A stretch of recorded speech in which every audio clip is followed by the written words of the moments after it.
أعوذ بالله من الشيطان الرجيم. بسم الله الرحمن الرحيم. حرمت عليكم الميتة والدم ولحم الخنزير وما أهل لغير الله به والمنخنقة والموقوذة والمتردية والنطيحة وما أكل السبع إلا ما زكيتم وما ذبح على النصب وأن تستقسموا بالأزلام ذلكم فسق. اليوم يئس الذين كفروا من دينكم فلا تخشوهم واخشون. اليوم أكملت لكم دينكم وأتممت عليكم نعمتي ورضيت لكم الإسلام دينا. فمن اضطر في مخمصة غير متجانف لإثم فإن الله غفور رحيم. ننادي نرس إن شاء الله العزيز سورة مائدة پارہ نمبر 6 رکو نمبر 1 آیات نمبر 3 یو آیات چې دی نو هغه به ویلی کېږي. دې نه مخکې چې نو هغه ذکر شو لوړمبني آیات کې پرونی نه بل ورځني آیات کې درس کې چې نو هغه ویلی شوي ولو چې الله رب العزت احلت لکم بهیمة الانعام الا ما یطلع علیکم، تاسو ته پاره چې نو الله پاک 4-5 ځناور هغه چې نو حلال کړي دي مګر کم چې تاسو باندې به وروسته د هغې حکم تلاوت کړی شي. نو اوس په دې آیات کې الله جل جلاله وایي چې د دغې حلال ساورونه چې د هغه لاول حلالو په تاسو باندې خو د څه وجو نه د هغې چې دی نو هغه حرمت نو هغه اوس په دې آیات کې ذکر کوي چې کم کم شیزونه په انسان باندې چې دی نو هغه حرام کړی شوي دي.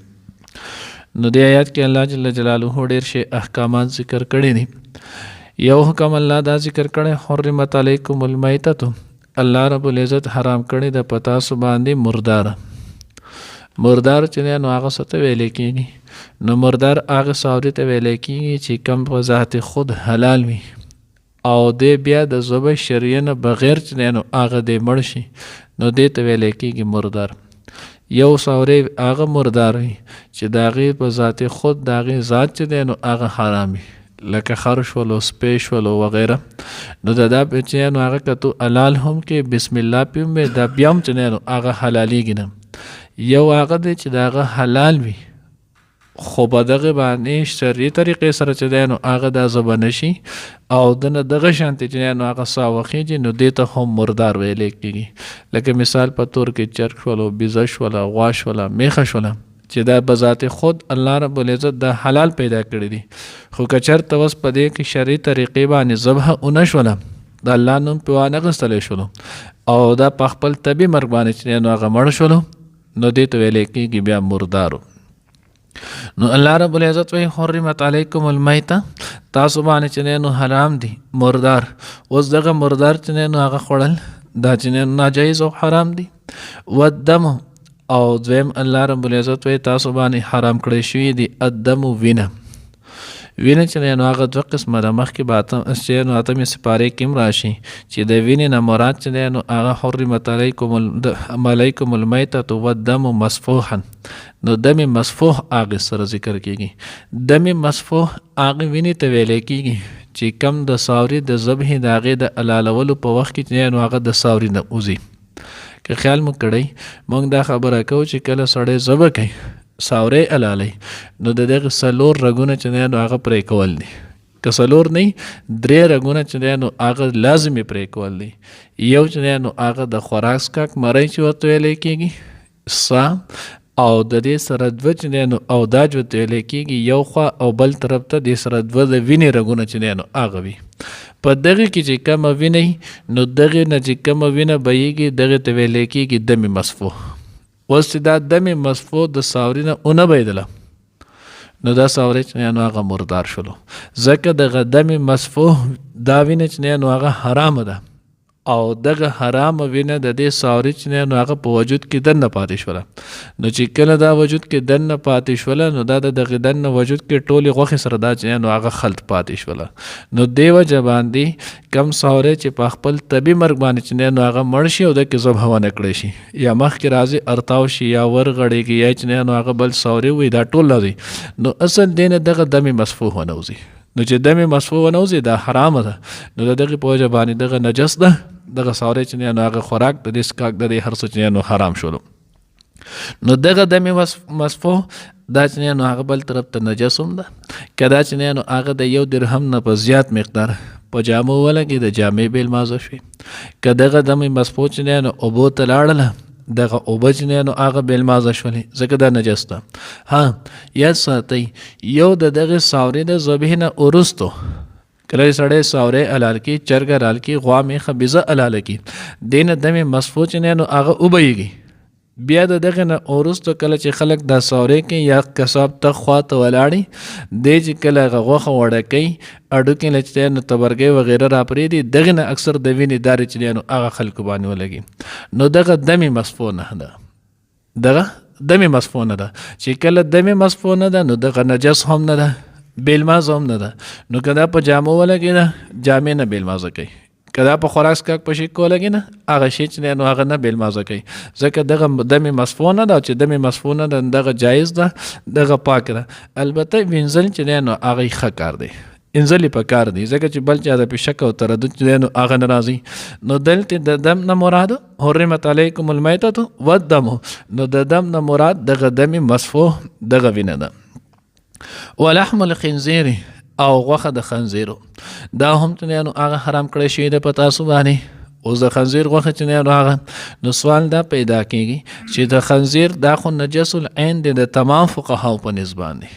یعنی د دې ذات چې دی نو هغه نجس دی، د دې ویښته چې نو هغه نجس دی، د دې هډوکی چې نو هغه نجس دی، د دې سرمن چې نو هغه نجس ده، د دې غوښه چې نو هغه نجس ده، د دې لاړې چې نو هغه نجس دی. دا چې د کم شي سره ولګېدو بس هغه شیز بیلمازه شو. نو دوره چې هغه ده نو الله رب العزت ولحم الخنزیر چې نو هغه وی غوښه د خنزیر. نو دا بس چې نو هغه د خوراک څښاک متعلق او بل په دې ساورو کې اهم شی چې نو هغه خوراک دی. نو ځکه الله وی لحم الخنزیر، نو چې کله هغه غوښه حرامه ده دی چې نو هغه ګنده ده دا حرام کړی شوی ده. نو ویښته هډوکې وغیره دی چې نو هغه سرمن په طریقې اولا حرامه ده. نو ځکه الله وی ولحم الخنزیر وما او هغه ساورې اوهله چې هغه نوم واخیستلی شي په هغې باندې لغیر الله د غیر الله، یعنی د ذبح په وخت کې یا د ذبح نه مخکې دا چې نو هغه د غیر الله په نوم باندې کو، د غیر الله په نوم باندې چې کله دا چې نو هغه نامزد کړلو په هغې نو دغه ساورې دا چې نو هغه هم حرام شلو. شاه عبدالعزیز دهلوی رحمه الله هغه لیکلی دی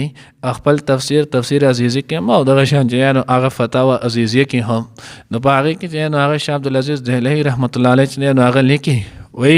وی کم شی کم ساورې چې سړی چې نو هغه د بزرګ په نوم، د قبر په نوم یا د یو بت په نوم چې نو هغه کی او دې په دې باندې وروسته بیا بسم الله هم وی علالی کې دا بیا هم حرام دی. ولی چې الله وی چې ما اوهل لغیر الله به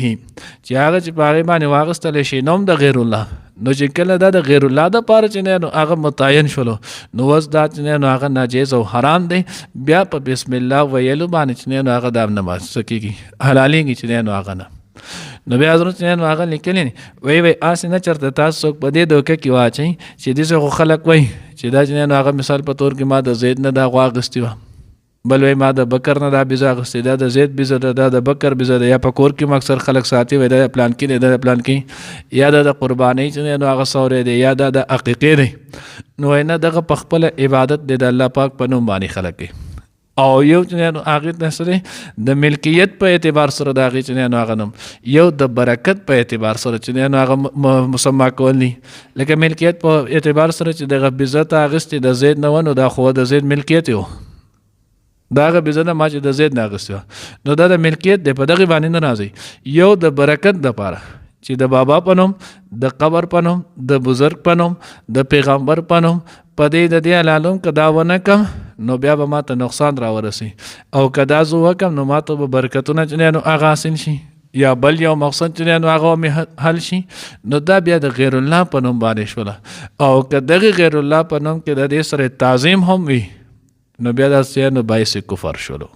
نو دې وجې نه الله رب العزت وایي وما اوهل لغیر الله به کم چې نو په هغې باندې د غیر الله نوم واخیستلی شي نو دا هم پتا سري حرام کړی شوی دی. والمنخنقه او هغه ساورې چې هغې مرۍ خپه شي. بعضې کله ته که خیال مو کړی اکثر سړی چې نو هغه غوجل ته لاړ شي نو هلته بېزته پړې نه تاو شوي یا چې نو غوا میخه کټې سخی چې نو هغه دغه شوي نو دی تاو شوی پړې چې نو هغې مرۍ اړم شوي سا چې نو هغه دی وتلی نو که په دغې طریقې باندې دی مړ شولو نو دا به هم سوي حرامي. د عربو چې نو هغه د مشرکینو د لوی اعتراض هم په مسلمانانو باندې وي دا ستاسو چې نو هغه عجیبه دین دی او تاسو عجیبه مسلمانان یې یو طرف ته ځان چې نو هغه مسلماني وایي چې موږ د خدای منو الله منو د الله حکم منو او دویم طرف ته چې کم شی الله مړ کړي نو تاسو وایي دا حرام دی. لکه په خپل طبیعي مرګ باندې مړ شي نو خدای په حکم بري کړه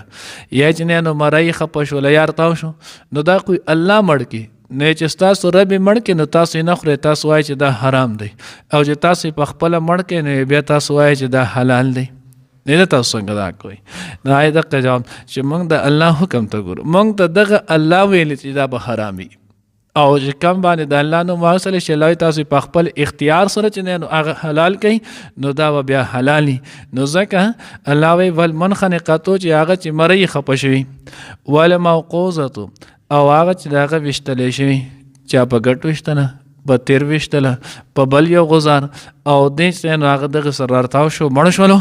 او ذبحه پکې چې نو هغه ونه شوه ځکه د ټولو سره وروسته الله پاک ذکر کوي الا ما زکیتم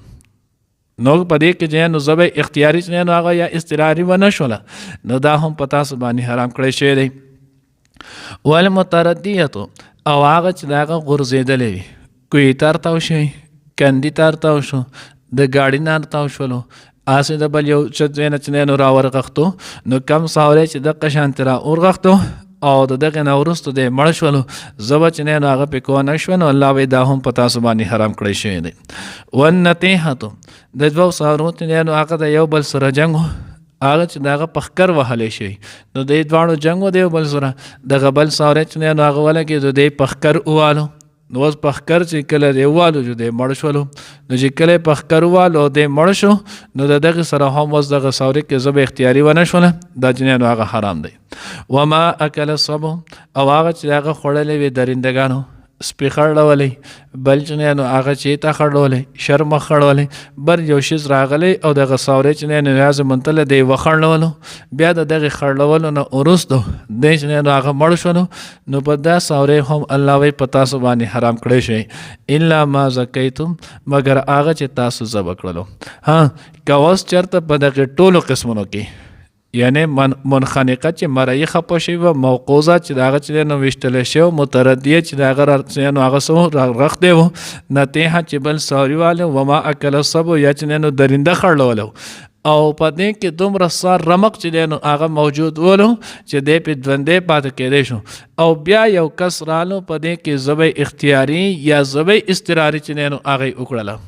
نو په دغه صورت کې بیا دا ساوری چې نو هغه حلال دی. یو ذبح اختیاري دی یو ذبح اضطراري ده.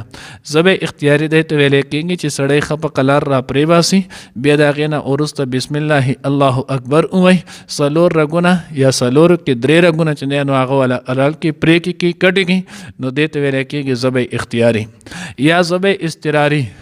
دنه دا ساوری چې نو هغه ورغښتېدو لرې دی او اوس دی چې رسي د حقیقي دی چې دا به مړ شي د دې ځای نه په تېره چې نو خنجر ویشتو په چوړکۍ یې ویشتلو یا یې په غش ویشتلو د دغې نه چې نو هغه وینه چې نو هغه روانه شوله بسم الله الله اکبر ورسره شرط دی ورسره ووایي نو دا بیا چې نو هغه حلال شو. نو ځکه الله وایي الا ما زکیتم وما ذبح علی النصب او هغه چې هغه ذبح چې نو هغه ذبح کړی شي حلال کړی شي علی النصب د بتانو په نوم باندې د غیر الله په نوم باندې د بتانو په نوم باندې نو دا په تاسو باندې حرام دی. وان تستقسموا بالازلام او دا چې تاسو تقسیم کړئ د هغې غوښه چې نو په غشو باندې د جوارۍ چې نو هغه په غشو باندې عربو کې چې نو هغه دا یو څو طریقې رایج ولې یو چې نو هغه دا و چې د مکې مکرمې د بیت الله شریف چې کم منجور و خادم به و متولی به ولو نو د هغه سره به تیلی کې چې نو هغه غشي ولو لس غشي به د هغه ځان سره ساتلو په دې لس غشو کې چې نو هغه باندې په شپږو به یې لیکلي چې نو هغه لا دا کار مه کوه په دریو به یې لیکلي نعم دا کار چې نو هغه یې وکړه په یو به یې لیکلي چې نو هغه هېڅ هم نه به یې پې لا لیکلی او نه به یې پې نعم نو دی به چې اکثر په سفر باندې تلل، چېرته نکاح به یې کولو یا به چې نو هغه تجارت کولو یا به بله څه معامله، دی به رانل دغې منجور له به یې پیس ورکو، ده به هغه پیس اخیستو نه وروسته ورته غشې چې نو هغه ځان له راواله، نو که ده به د غشې راواخیستو په هغې باندې به یې لا لیکلو چې ده به بیا هغه کار نه کولو، دا به حتمی فیصله ګرځوله چې اوس په دې کې خیر نشتی، که به یې پې نعم لیکلو بیا به هغه کار کوو، که هغه تېر به چې نو هغه به تش راوختو نو دوی به وی دوباره چې نو بیا پیس ډک بل غشې بیا به یې راوالي، په دویم ځل به وکړو. نو الله وی وان تستقسموا بالازلام، یو طریقې دا وه. دویمه طریقه چې نو هغې ذکر کړل وی چې نو هغه و تستقسمو، دا چې تاسو تقسیم کړئ د هغې غوښه چې نو هغه په د جوارۍ په غشو سره، نو د هغوی دویمه طریقه دا وه دوی به 9 کسان چې نو هغه به راجمع شول، په 10 کسه به یې ځان له یو اوښ چې نو هغه واخیستو، دغه اوښ به یې واخیستو، دی به یې حلال کو، دی به یې تقسیم کو، نو ده به چې نو هغه غشې باندې په هغې باندې به چې نو هغه حصې مقرر کړلې، په یو به یې ولیکلو 1، په بل به یې ولیکلو 3، په بل به یې ولیکلو 2، په بل به یې ولیکلو 5، 3 4 چې نو هغه به یې تش پرېښودل. بیا به مشترکه پیسې د ټولو یو شانتې ورکړې، مثال په طور کې په 10 روپۍ به اوخو، نو 10 روپۍ چې نو هغه به هر یو کس به یو روپۍ ورکړو. بیا به چې کله دغه غشې چې نو هغه دو راواخیستو، نو په دغه د چا په هغې به چې 1 لیکلو هغه ته به 1 حصه میلاو شوه، چا په هغې به 3 لیکلو د هغه ته به 3 حصې میلاو شوې، د چا په هغې به 5 لیکلو د هغه ته به 15 حصې میلاو شوې، د چا په هغې به چې هېڅ هم نه لیکلو هغه به محرومه پاتې شو. او د محرومه کېدو سره سره دویمه دو به د هغه سړي ته بیا چې نو هغه د منحوس کېدلو چې نو هغه نسبت هم کړه، وي دا سړی ډېر سپېره دی، د ده سره چې نو هغه ښه سړی نه راخېږي. نو الله وی وان تستقسموا بالازلام، لکه نن سبا بانټونه چې کم دي یا چې نو لاټریانې کم دا دي، قراندازۍ دا کم سیسټم چې دی، نو دا ټول دقې زمره کې راځي، دا ناجایز دی، نو هغه حرام دی. ځکه الله رب العزت وی وان تستقسموا بالازلام، او دا په تاسو باندې حرام کړی شي. ولی ذالکم فسق، دا ټول چې نو هغه ناروا دي، سخت ګناه دی. اليوم يئس الذين كفروا من دينكم فلا تخشوهم واخشوني، الله وی دا چې نو هغه د دې متعلق لیکلی، دا چې نو حضور علیه الصلاۃ والسلام باندې دا آیاتو غزوه دغه چې نو حجۃ الوداع پس چې نو 9 عرفات باندې 9 ذی الحجه عرفات ورځ او 10 چې نو هغه هجری و، په دې باندې دا چې نو هغه د آیات نازل شوی دی. نو دې آیات کې نو هغه بیا د دې نه وروستو حضرات چې نو هغه لیکلي وی چې 80 ورځې حضور علیه الصلاۃ والسلام چې نو هغه یا 82 ورځې د الله پیغمبر چې نو هغه حیات ولو، بیا د دغه نه وروسته رسول الله صلی الله علیه وسلم چې نو هغه وفات شولو. نو دا اخرنه چې نو آیات دی. بعضی حضرات وی چې د دې نه وروسته وحی راغلی د خو قرآن نه نازل شوی، وحی آسر راغلی، قرآن نه دی راغلی. بعضی وی چې نه د احکاماتو په اعتبار سره دا د ټولو نه اخرنی آیات د دې آیات نه وروستو بیا احکامات نه دی راغلی، امر نه چې نو هغه نه دی راغلی. د قرآن د تلاوت په اعتبار سره واتقوا یوما ترجعون فیه، دا چې نو هغه اخرنی آیات دی. او د صورت په اعتبار سره د ټول نه اخرنی صورت هغه اذا جاء نصر الله والفتح، دغه چې نو هغه صورت دی. نو دا وی اخرنه. نو الله رب العزت وی اليوم يئس الذين كفروا، آس پاس ټول عرب چې نو هغه مسلمانان شي ورو. حجۃ الوداع موقع حضور علیه الصلاۃ والسلام سره 1,24,000 څخه د پاسه چې نو هغه صحابه کرام دي. الله وی نن اورس چې نو کافر ستاسو نه نو هغه څه شول، نا امید شول. مقصد دا نن وس دوی پتا سو باندې غالب نشراتلی، ځکه اکثریت مسلمانان شول، کم لګ ډیر چې پاتې دي نو هغه هم مغلوب دي. فلا تخشوهم واخشوني، هغه نه مېریږي زموږ نه وېریږي. اليوم اکملت لكم دینکم، الله وی نن ما پتا سو باندې ستاسو دین کو و اتممت علیکم نعمتي، او تاسو باندې مې خپل نعمتو چې الله رب العزت دین او اسلام دی لوی نعمت دی، ځکه ورته الله پاک چې نو هغه نعمت ویلو، نن مې په تاسو خپل نعمت پوره کو. ورضیت لکم الاسلام، ستاسو دپاره ما دین اسلام چې نو دا چناو کو، دا مې خوښ کړلو، تاسو چې ژوند تېروئ نو د دغه دین اسلام مطابق به جوړوئ، د دینه به علاوه په بل طرف باندې چې نو هغه نه ځئ. فمن استر فی مقمصة، الله وی کم سړی چې نو هغه مجبور شولو په لګه کې چې نو هغه وی غیر متجانف لاسم، د ګناه طرف ته نو هغه مایل نه، نو الله وی دا مخکې بر پتا سو حرام کړی شوی دی. خو کچرته یو سړی مجبور شو د خوراک څخه د سره سنۍ د لګي د لاس د مري، نو په دغه صورت کې د غبره کمی ملدار چې ذکر شولې ناجایز حرام، دا ټول د خوړلې شي. د بیا چې نو هغه بقدر کفایت چې نو هغه د اجازه شته چې د پتون دی پاتې شي کده و نه خوړلو او مړ شولو د دغه ولګي دراسه دا سړی چې نو په ورځ د قیامت چې پاسې دی به ګناګاری ځکه د الله مقور کړو د اق چې نو هغه ضایع کړله نو دې سړی بچ نو هغه بیا ګناګار وي نو دې سره وګوره دویم لوی چې نو هغه مسله الله وی په دې سخت وخت کې چې د مرګ حالت د باندې راځي مردار اخرى خو حرام مخوره مردار اخرى خو حرام مخوره یعنی پردې ملکیت پردې مال چې نو هغه مغصب کو پردې مال باندې ډاکه چې نو هغه ماچو دغه چې نو دغه اجازت الله پاک نه ور کړي د مردار د دغه نو هغه اجازت ور کړي نن مونږ وګورو چې نو هغه د امت سهل دی الله دې ټول په حل باندې رحم وکړي الله غیر متجانف لاسم فإن الله غفور رحیم بشک الله پاک چې نو هغه بخون کې او رحم کون کې حرمت حرام کړی شوی علیکم پتا سبانی المیتۃ مردار والدم او وینه ولحم الخنزیر او غوښه د خنزیر وما او اغه اوهل چې نوم چې واغستل شي پاغې لغیر الله نوم د غیر الله والمنخنقه او هغه ساوري هغه پتا سبانی حرام کړی شوی چې مړی خپشي والموقوزه او چې مړ شوی په وشتلو سره والمتردیه او چې غرزیدلې وي والنتیحه او هغه چې وهلې وي بل ساوري په ښکر سره وما او هغه اکل السبو چې خړلولې وي درنده الا ما زکیتم مگر هغه چې تاسو ذبح کړلو وما ذبح او حرام کړی شي هغه چې هغه حلال کړی شي علی النصب د چنینو د بوتانو په قربانګاه باندې وان تستقسموا او دا چې تاسو تقسیم کړئ غوښه بالازلام د جوارۍ په غشو سره ذالکم دا تاسو د پاره فسق سخ ګناه دی اليوم نن ورځ یئس الذین نا امید شولا کسان کفرو چې کافران دي من دینکم تاسو د دین فلا تخشوهم پس مېریږئ د هغوی نه وخښونې او ویریږئ زمانه اليوم اکملت لکم نن ورځ نو ما پوره کړو تاسو د پاره دینکم تاسو دین واتممت علیکم او ما پوره کړو په تاسو باندې نعمت یا خپل نعمت ورضیت لکم الاسلام او خوښ مې کړلو تاسو د پاره اسلام دین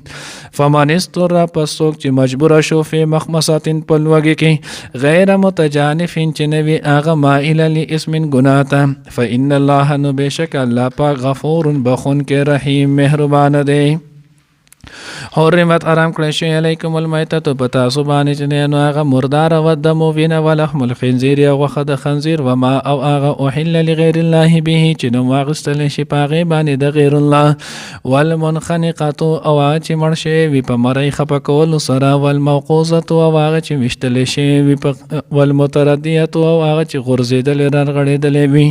والنتیحه او هغه چې وهل شي وي په خکر سره وما او هغه اکل سمو چې خړډول وی درندگانو الا ما زکیتم مگر هغه چې تاسو ذبح کړلو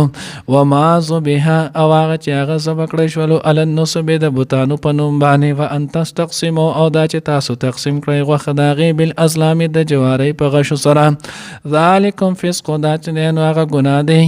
اليوم نن ورځ یئس الذین نا امید شولا کسان کفرو چې کافران دي من دینکم تاسو د دین فلا تخشوهم پس مو ویریږئ د هغوی نه وخښونې او ویریږئ زمانه